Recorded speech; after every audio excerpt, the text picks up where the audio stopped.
Welcome to Season 2, Episode 4 of Sistery History. Showtime! Ancient Greek theatre flourished between the 6th and the 3rd centuries BCE. Initially focused in Athens, its popularity soon spread to other city-states, and it didn't take long for theatres to start popping up beyond Greece too. The roots of this art were a festival called the City Dionysia, held every year to honour Dionysus, the god of, among other things, wine, revelry, fertility and festivity. Alongside the City Dionysia, there were other festivals where playwrights could showcase their efforts, the result being that by the classical period, theatre was thoroughly established into the fabric of society. To give you an idea of just how important it was for the ancient Athenians, the state treasury would soon start paying for citizens to attend. Prisoners were let out to watch the plays, and performances were staged throughout the whole day from dawn to dusk. That is a whole lot of popcorn. Dionysus really did get a good deal with his godly responsibilities, didn't he? I mean, wine, revelry, festivity. If anyone is on the lookout for a goddess of wine and revelry, I am available. Sources for today then. First up, I've got a visual source. Fun. Then you're going to be talking about Demosthenes. Yes, Demosthenes is... Greek statesman, lawyer, orator. In fact, he was a professional speechwriter and rated by many as the greatest Greek orator, which isn't bad. He was around in the 4th century BCE. Then we're welcoming back Aristotle, Greek philosopher, father of Western logic, and our great homework/quiz buddy. Welcome back, Aristotle. He's also around in the 4th century BCE. And then finally, you've got an epigram for us, which is an inscription from the Athenian Treasury. I do, yes, an inscription. Okay, exciting. So who shall we start with then? The theatre mask. So folks, head on over to Twitter or Instagram to look at the visual while we talk about this one. The sense I want to focus on here is sight. Okay. Theatre masks were a core part of the costumes in Greek theatre. You can see here they were striking, bold features. So you've got small but quite staring eye holes. Mm-hmm. You've got a big mouth or a gaping wide mouth. You've got a pronounced forehead there, prominent eyebrows. Typically the masks would have hair or beards attached, so that was pretty normal. So they would actually cover the whole face of the actors on stage. So you wouldn't be able to see any of the actors' faces. But this was a good thing because the theatres were so large, some of them seating, 15,000, 17,000 people, that you wouldn't be able to see the expressions on a normal human face. So these very stylised masks would emphasise everything, so make them as visible as possible, I guess, for as many people. He's quite gruesome, isn't he, this particular lad? He is a little bit, and some of the masks were really quite disturbing. I've seen photos of some of the tragic masks, so the masks from the tragic theatre. They looked a little bit like the Scream mask, that stock, quite elongated, very pale. Face melting. Yes, face melting mask. And if you add in the dark robes that were really common for the chorus to wear in tragedy, then it's got a bit of a Dementor vibe from Harry Potter. Wow. Okay, Very harrowing. Yeah. Not pleasant at all. So typically the chorus would have the same mask. The chorus moved as one, they spoke as one, and often they used very stylised movements and they would gesticulate a lot. The masks would therefore support what the chorus were doing on stage. There was very much a kind of unity. They were one voice in the action, moralising or commenting on the action or what was going on, etc. As well as the masks assisting the visuals and what you could see, the actors would pad out their costumes. Did you know that? No.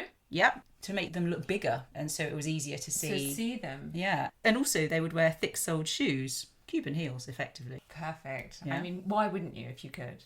And I did read a really interesting thing about colour, the use of colour in costumes. It was used quite a lot, and there are colours associated with certain themes or certain activities. So black is associated with mourning, bright colours for happy occasions, white to indicate purity or ritual. The male actors would wear long white sleeves to indicate when they were playing a female role. Okay. And tragic costume tended to involve more ornate decoration and patterns.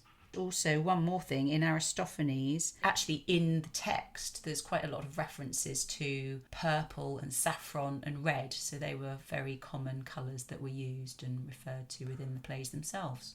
And is that because he was a comic writer? I think so, yeah. So you've got the Happier brighter colours, yeah. Than the depressing tragedy, or Yeah. going around like Death Eaters. But it's interesting, isn't it? So if you couldn't see or hear exactly what was going on, if everyone's dressed in black, you know it's a bit sad.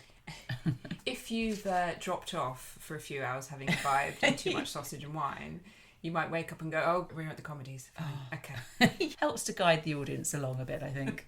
And of course, as we know from our last episode on law, you could dress up as a wasp. Yes, you could. Or a cloud. Or a cloud, or a bird, or a frog. Yeah, or a frog, or a horse. The possibilities are endless. And by the way, these are genuine things that the comic choruses would dress up as. But even though we've got these masks, they're quite prominent in terms of the features, and hopefully as many people as possible could see them. It was still hard to see. Imagine you're sitting at the back in a 15,000-seater arena. You're not going to be able to see very much, are you? So, in fact, the playwrights would help with descriptive language when they were talking and say things like, "Why these tears that wet your eyes? Why are you pale?" So with these words, the playwrights would assist the actors and help describe what the audience should be seeing or imagining. Sometimes the actors might change masks. If they're playing different characters. Yes, if they were playing different characters, but also in one particular example, it might support the plot for one character to change masks. So they're happy in one scene and then sad in the next. Yes. Or a more extreme version I've got here. In the Euripides play Orestes, Orestes blinds himself off stage. Oh, of course. Right. Yeah. So he goes off stage, does his bit of blinding, comes back, and then his mask would have had red blood dripping down it from the eye sockets. Makes All sense. very pleasant. Wonderful. So should we end on that pleasant note then with the theatre masks? Blood dripping from people's eyes. Yeah. Perfect. Yeah. Nice way to round it off. On to Demosthenes. I'm going to talk about Demosthenes, and this is an extract from one of his many law speeches. This particular speech is Demosthenes against Androtion. And Demosthenes, as we said at the top, well-known speech giver. He liked to drone on a bit. I feel like he must have been a bit of a bore. Really? But he was good at it. So we've got to give credit where credit's due. Well, people listened then, so maybe it wasn't boring. Maybe it was just... Stirring. Yeah. This is his Against Androtion 68. He asks if the prison was built for nothing. I would say so, since your father escaped from it after dancing in the procession of the Dionysia wearing his chains. Short and sweet. Okay. Yes. Lovely little image there of a man dancing with his chains on during the festival. Can I just ask, where are the chains? How many chains? I presume around his maybe hands and ankles. So shackles. Shackle type. Yeah, imagine shackles. But this highlights one of the things that went on during the festival of the Great Dionysia. We have to preface a lot of Greek theatre by saying it wasn't just like going to the theatre like we do now. We can't choose, oh, what should we do this weekend? Should we go to the theatre? It wasn't that. The experience was based in festival, celebrating the god. It was very intense. It was basically 5 days of watching plays for 9 hours straight from dawn till dusk. Yeah. And everyone went, didn't they? It was just... Even the prisoners. Even the prisoners in their shackles. So it's customary during some of the festivals to let the prisoners out of jail on bail, but it had to be subject to bail. And perhaps prisoners took this as an opportunity to escape. Because how do you round people up after that? You're going to need a lot of stewards. There were thousands and thousands of people during these festivals, dancing in the processions, partaking in the festivities, going to the plays. How do you keep an eye on everyone? Yeah, that's crazy. Yeah. It's a public security nightmare. But what it does show is that it was a whole city experience, so much so that they let prisoners out to attend. Yeah. So there were several parts to the city Dionysia and other festivals honouring the god Dionysus, god of wine, revelry, fertility and festivity. and theatre. It was a whole city experience. You see your fellow citizens in the audience. You might be sitting with people you live near. over 1,000 citizens partook in the plays themselves. So you would see your friends up on stage or people you knew, which does kind of change the theatre going experience. You know, when you know someone in the cast, you're like, oh, it's Eric. I always say Eric. Anyway, yeah, you know what I mean? But when you see someone you know...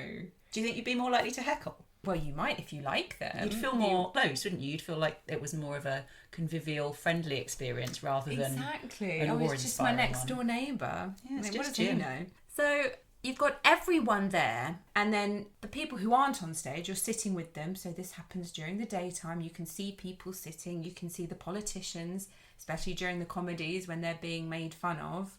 You can see how they react. Maybe they laugh and clap and grit their teeth and think, bastards. But what happened was the whole city shut down while these dramatic festivals were on. That's how important it was. There was no law court. There was no assembly. You couldn't call in debts. Work stopped. You had to go to the theatre. Yeah. Very intense experience, like we said. You watch plays for days on end. Yeah, and with so many people as well. With so many people just sitting next to you and eating. And the City Dionysia took place in early springtime. And that's a time where the sea routes opened up. So you would get foreigners in the city as well watching the festivities. Earlier in the year, there was another dramatic festival to Dionysus called the Linnea. Oh, that's where the comedies happened, wasn't it? Correct. And that was in January. So it was too cold to travel. It was too stormy and things like that. That would be more for the residents of Athens only to attend. Okay. The other thing, you can't just nip to the theatre like we said at the weekend. These plays were only put on once, which is crazy when you think about it. I don't really know how anyone ever could start reciting any plays. Well, I guess maybe troops would take them to rural places and then replay them. Yes, I think that did happen. But it's not like there were long runs of specific plays that you could go back to, like The Mousetrap or Phantom. It wasn't like that at all. Yeah. So just going back to just the sheer amount of people that were there, because in relation to the sensory aspects, the Theatre of Dionysus in Athens held up to about 17,000 people. I think it was actually enlarged a few times. When it was built in stone. And there's sources that talk about people struggling to find seats. So it's filling up. You know, everyone is going. I looked up a few theatre capacities. Oh, really? And the Aldrich in London seats 1,160 people. No. Yeah. The Globe in London currently seats 1,400. Back in the 17th century, 3,000. But obviously there was standing room. Yeah. So that is a vast difference, isn't it? Obviously we've got a lot of health and safety considerations today that wouldn't have applied back then. But it's just vast in terms of how many people are in there all together, sitting together, rustling of sweet papers. You know, I mean, the entire city was there. Heckling if they didn't like it. How are you going to hear anything? Well, true. But like we said, it's part of being a democracy, isn't it? It's part of being a citizen in Athens. You went because it's almost the being seen. It's partaking in that citizenship, turning up, watching the plays as a unit. Yes, you have to. What do you think about the snack opportunities? Getting your half-time wine is going to be very difficult. The sausage seller is going to be run off his poor little feet. Poor guy, yeah. How's he going to do it? He's going to need a troop of helpers. The good thing about sausages is you can just throw them at people. So if somebody wanted one in the back row, there's no way I'd be hiking up there. I would be just lobbing sausages into the crowd. Oh, my word. And getting my payment raining back on me, I presume. It's good that you didn't go into hospitality. Does the source material back up this approach? Sausage lobbing? Yeah. No. Funny that. Well, talking about the heckling and the sausages flying everywhere, how could you hear anything, Laura? Well, linked to that, should we do my next source, which is Aristotle? Okay. And the sense I will be focusing on is sound. I'll be reading from Ethics, Book 10, Chapter 5. When we enjoy something very much, we can hardly do anything else. And when we find a thing only mildly agreeable, we turn to some other occupation. For instance, people who noisily eat sweets at a theatre do so especially when the acting is bad. There you go. Right? So this extract is about pleasure and how people behave in response to it. So that's what Aristotle's talking about. So if you've got two things in your life that are competing for attention, the more fun one is going to win. Because it's louder. No, I haven't got onto the sound part yet. Be patient. I'm just leading you in with some context. Jumped ahead there. So in this example, eating sweets is winning over some poor quality acting. Basically, the audience are restless because the acting isn't very good. And so they've started opening their M&Ms and just, doing something else. The They've big got a bit pack of bored. munchies that you can get. Exactly. We've all been there. There's been a rubbish film on TV, so you go and make a cup of tea and get a snack. Yep. It's just, they've been distracted. So many things flew into my mind when I read this. I thought, what was the packaging? I love that was your first thought. What kind of sweets are you imagining? I'm pretty sure they didn't have munchies and Revels. No, I'm sure they didn't. But if you're eating sweets noisily, is it just you're chewing noisily? Maybe you're making a lot of chomping noises, or there must be some sort of packaging. You don't just have loose sweets in your You would robes. assume there may be some kind of ceramic container. Yes. Or wooden container. I don't know. Something like that. And then I thought, well, what are they going to do with that? If there's any packaging that's thrown away, hopefully it's reusable and they can take it home. Right. But, there might be some refuse to consider. Were there bins? Yeah. And then I thought about snack-based noises we get today in the theatre and the cinema. You've got people who really don't care. They will rustle with wild abandon. They don't mind. They'll open a packet of crisps. They'll slurp the drink. Yeah. Then you've got the polite people who will open packages at a noisy point. I love those ones. And very quickly. Really quickly. God, get them open. Or they'll have opened everything before the start. That's what I do. I'm an open everything kind of person and just hope it doesn't fall out. And then you've got the passive aggressive people who are tutting at the rustlers. Oh, yeah. Yeah, so maybe they're looking over. Turn round. Tut. But they don't actually say anything. So, that just made me think, have we got the same thing going on in ancient Athens? Talking about modern day, though, I am very against, in some movie theatres, in America especially, you can get a full-on meal. Oh, yes. Delivered to I've your been to such table. establishments. I can't think of anything worse. I think that's the height of bad. It's rude. It's just awful. And that's very smelly as well. It smells. You've got the clinking of the cutlery. I mean, popcorn I'm kind of fine with because it's inoffensive. It doesn't really crunch like crisps or anything like that. Mm-hmm. There's no wrapper involved. But a full-on 3-course steak dinner, I just can't get behind. Burger and fries. Thinking about the types of snacks, though, what was available? Sausages, you're throwing them. Yeah, I'm in charge of sausages.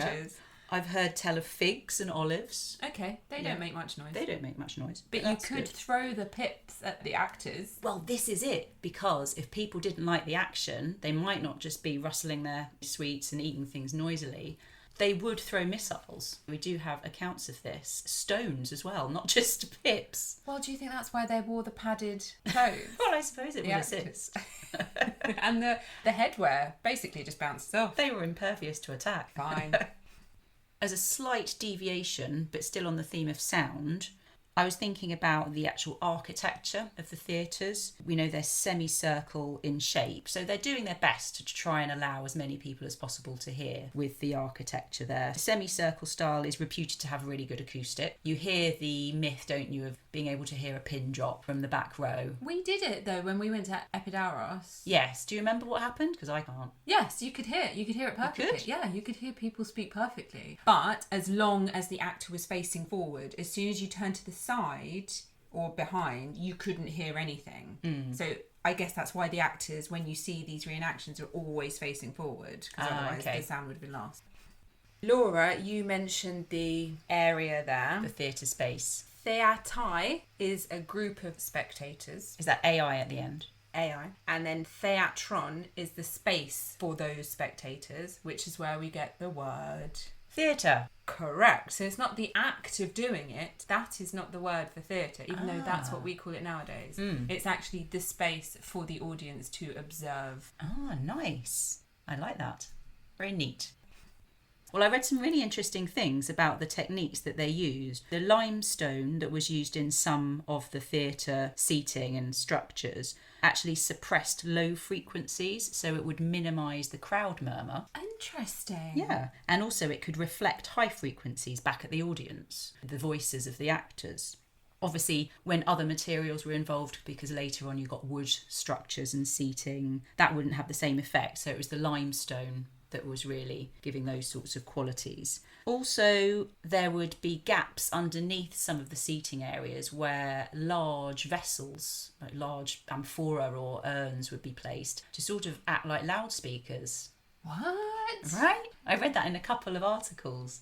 What? Explain. How would that work? So there would be cavities under the stairs within the theatre structure, and you could place a large empty vessel under there, and they would act as an amplifier, sound amplification. Like putting your iPhone in a cup when you Yes. forget to bring your speaker on holiday. Exactly. That's crazy. I say exactly. I've never done that, and I never knew it was a thing.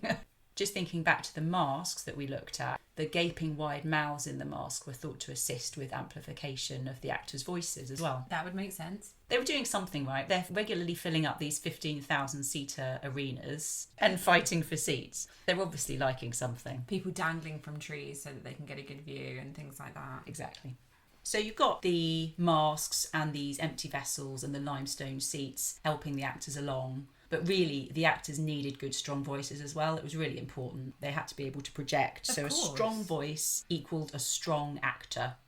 But also, interestingly, I read about a concept called silent extras. Okay. Have you come across these? I have not. Usually there would only be a maximum of 3 actors and speaking parts on stage. You'd have the chorus, of course, treat them separately, but originally there was 1 actor speaking, then it was increased to 2, then it was increased to 3. Yes. But occasionally the play that you were doing or the action required there to be a few more people on stage at any one time. I see. And that's where this concept of silent extras came from. But these actors couldn't talk. They're not allowed to talk. They're not allowed to because talk. They're not one of the 3. Exactly. So it's a very hard and fast rule. It was obviously adhered to very strictly. But occasionally you would need them to speak or you would need to address them. So the same example as I used earlier for the change of masks with the bleeding eyes, the Euripides play Orestes, there is a silent extra who is addressed within the action of the play, but he can't talk. What do you do? Yeah. So someone else, one of the other 3 speaking actors, says,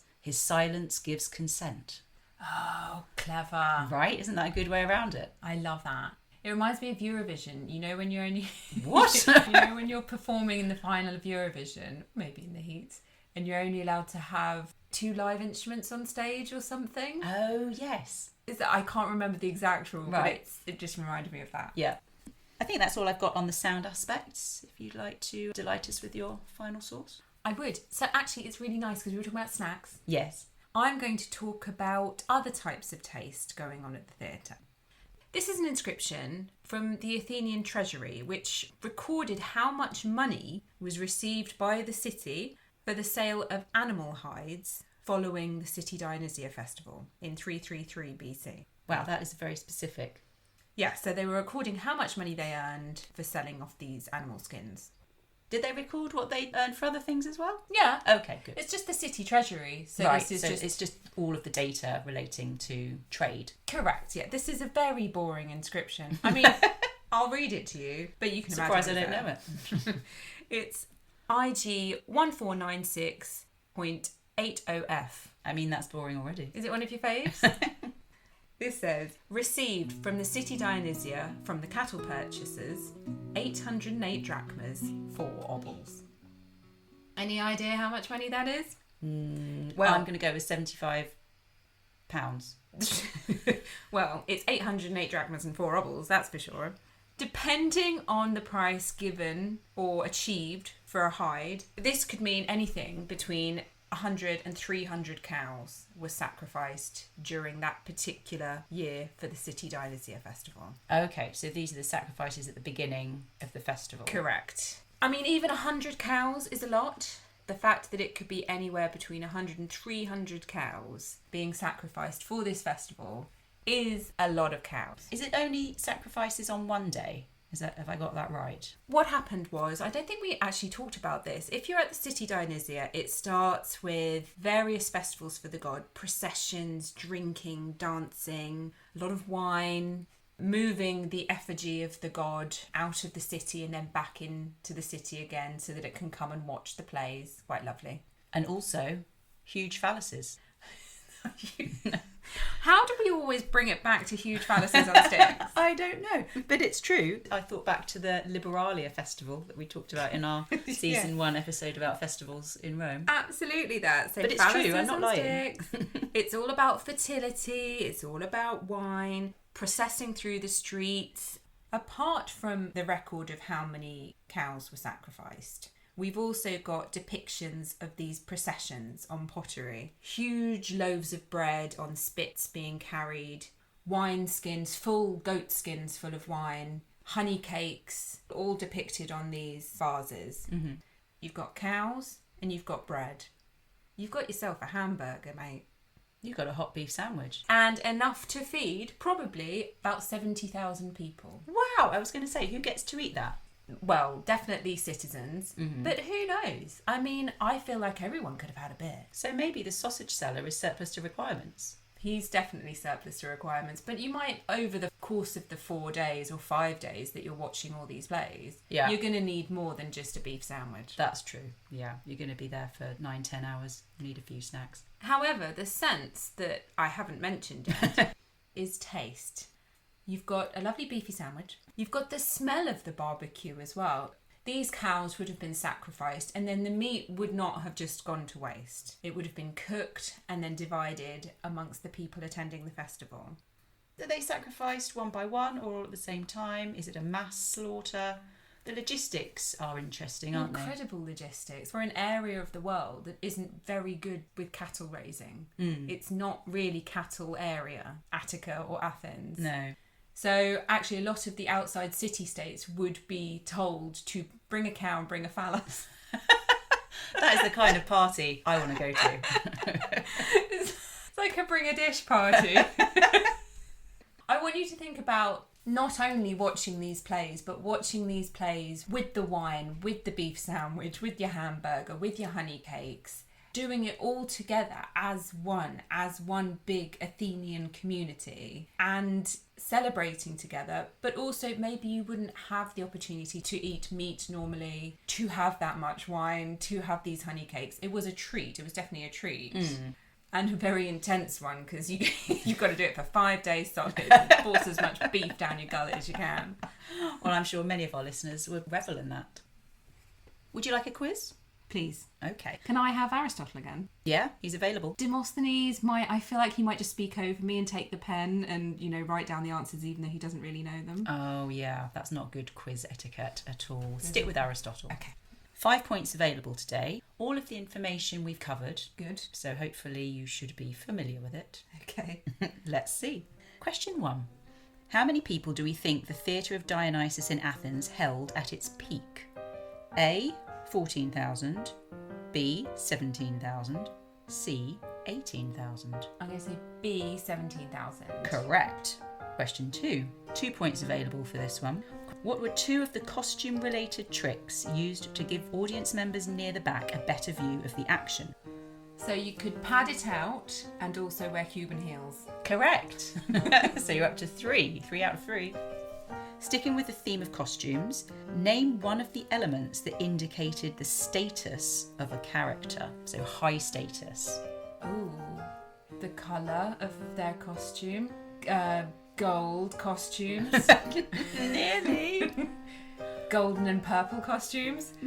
Sort of. Bright colours. Oh. I'm going to give you a half because you're in the right ballpark. Okay. Question 4. What might an audience member do if they were bored with a play or didn't like what was happening? They might fall asleep. They might throw sweet detritus at the actors, or I guess they could boo or heckle, especially if it's one of their hated neighbours up on stage. Yeah, you've said enough. Yeah, there was only 1 point required, Oh, really? So yeah, you've done very well. So I will award you 4.5 out of 5 for that excellent effort. Fantastic. Do you know what? Aristotle is proving to be a really good quiz buddy. He is. I would stick with him. Well, I've had my programme signed by the protagonist. Excellent. And I'm going to get the bus home. Thank you for joining us. Yes, thank you, folks. If you like what you heard today, then please do take the time to like, rate or subscribe wherever you download your podcasts. See you next time. Bye.